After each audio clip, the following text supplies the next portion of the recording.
Hey gang, it's Gonzo Gonzalez with AskDrGonzoAnything.com, and today I'm here with the one and only Diana Stone from the Fort Worth Valve Clinic. Diana, how are you? Good, how are you? Good. Thanks for coming over to the show and talking a little bit about what's going on in Fort Worth. For those of you here listening into the podcast, Diana is the valve coordinator for the Fort Worth Valve Program, and she's been in Fort Worth for how long? Almost 5 years. 5 years, okay. And in your new role, because you used to be in the transplant program, right? I worked with transplant patients. I was the manager of the intensive care unit at Baylor All Saints. Sweet. And now you're basically taking over the valve clinic and the Fort Worth Valve Program as of, what, a year or two ago? A little over a year, about a year and a half now. Cool. So I figured that I get you in here so at least you could tell us a little bit about what the exciting stuff that's happening in the Fort Worth Valve Program, starting with when you were here, was there a valve program in Fort Worth? So I would say over the last couple of years, we really haven't had substantial cardiac surgery or even a valve program that existed. We would do some here every now and again, but as of about a year, maybe a year and a half ago now, was it January of 2017? Then you came around, and there was a lot of angst and anxiety about starting a cardiac surgery program in its robust state. And when you came, you were very confident and you said, hey, we can do this. We have the resources. Let's put a program together.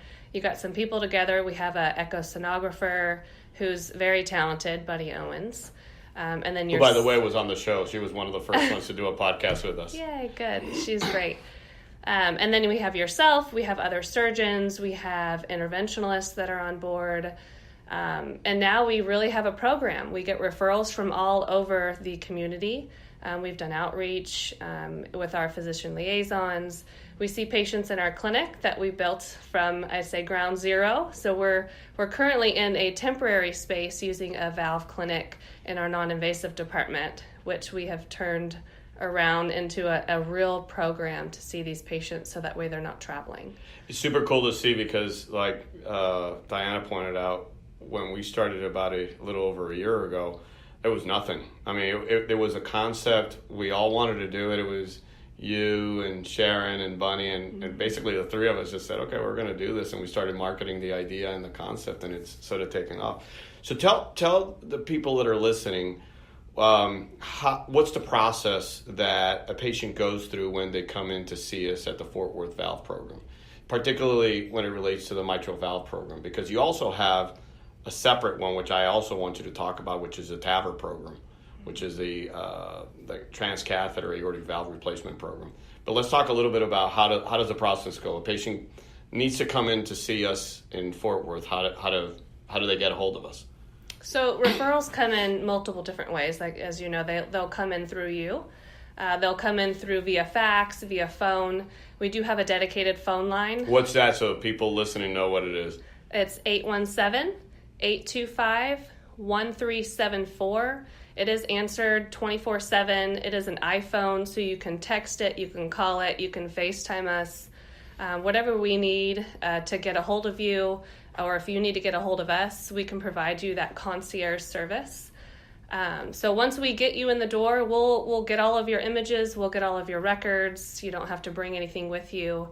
And you'll come in and we'll take care of you. We'll let you see the physicians, the surgeons, the staff, the rest of the team, and we'll really create a tailored plan for your care that you need. So once a patient contacts you, what do? You get all the information that includes what? They're charged from wherever they're coming from. Right. We'll get demographics on you so we can contact you. We can send you information electronically via mail. We'll request all of your CT images of all your tests, your echocardiogram, your heart cath, and then we'll be prepared to be able to have everything at the table to see you in clinic. How many people right now is required to run this program? So how many people do you have at your disposal to run the entire program right now for the Fort Worth Valve Clinic? So currently there are 3 of us inside the clinic doing day-to-day operations. But in clinic, we currently have, let's see, so on a typical clinic day, we have, I think, 5 or 6 people running clinic when there are patients coming in and out of the doors. So the patient comes in, they get all their information. You guys put it together so that patients get evaluated and they assign you a date, right? Correct. So what's the process from that point on? You get a date, time? We get a date and we get a time. We'll communicate you with the means that you have requested, whether it's via phone, email, mail, or text messages. We routinely communicate with patients via text per their request. We'll get you in the door. Once you check in, it's like a concierge service. We'll make sure that you know exactly what's about to happen, where you're going next, what the plan of care is prior to you leaving the office. And so we see the patients in clinic. We visit with them and the family members. And then what happens after that? We also have that conference that everybody shows up. It's actually been really, really cool to see. We do, yes. You have definitely instigated some high interest in having a valve program here and valve conference. So there are different, we call it an interdisciplinary conference. So we have pathology, we have surgery, we have interventional, we have cardiology, we have CVICU, anesthesia, we have CVICU staff, leaders, and bedside staff. Social work, pharmacy. Right. So we have a lot of people at the table reviewing cases of which patients we see in clinic.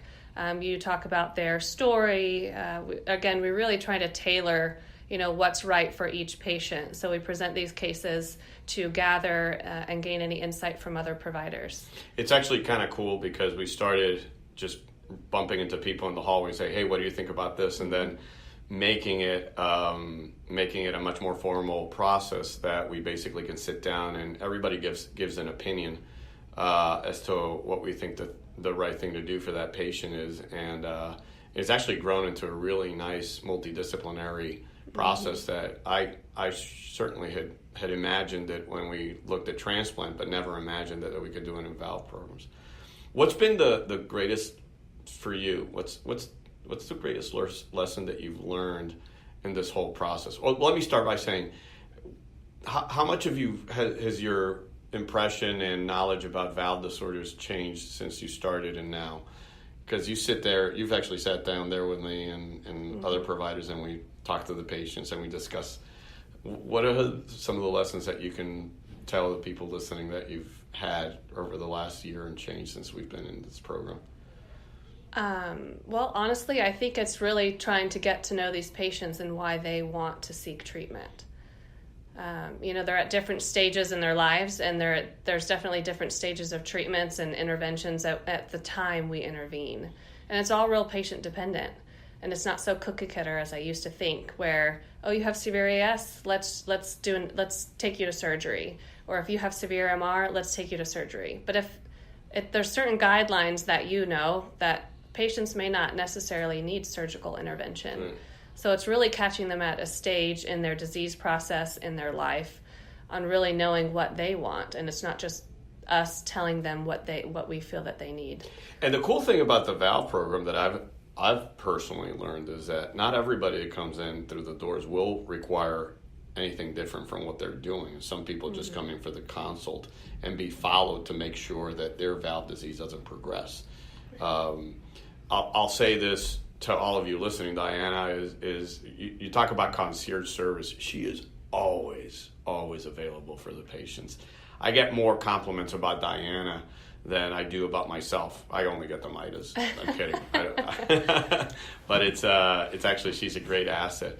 And certainly she's one of the ones that we when we started, we dubbed the day of the week Mitral Valve Monday, because it was every Monday that we saw patients that have mitral valve disorders. And to this day, it's still the day that we see all of our mitral valve patients, because it's just naturally evolved into Mitral Valve Monday.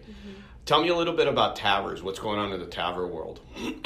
TAVRs really picked up. So our program initiated October 2nd of 2017, and so far we have done 22 TAVRs. Shut up. So we operate or do implants every 2 weeks, the second and fourth Monday of every month. Yep.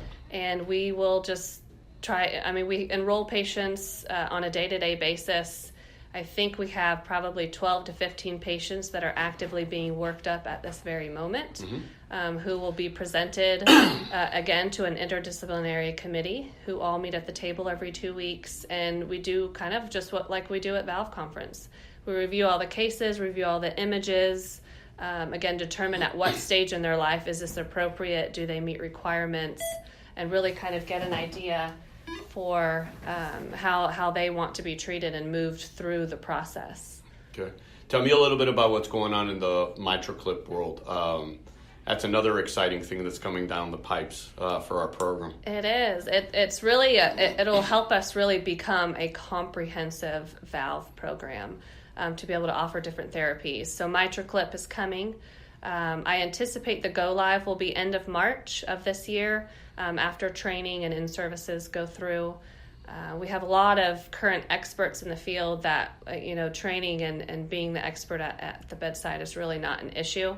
It's just formalizing the program and doing what we do every day. Perfect. Anything else you want to tell the audience while we're finishing up here? Just lots of exciting things here at Baylor and Fort Worth. Lots of interested parties to really grow the heart and vascular program here at Baylor, and to really prevent patients from having to travel even just 45 minutes to Dallas.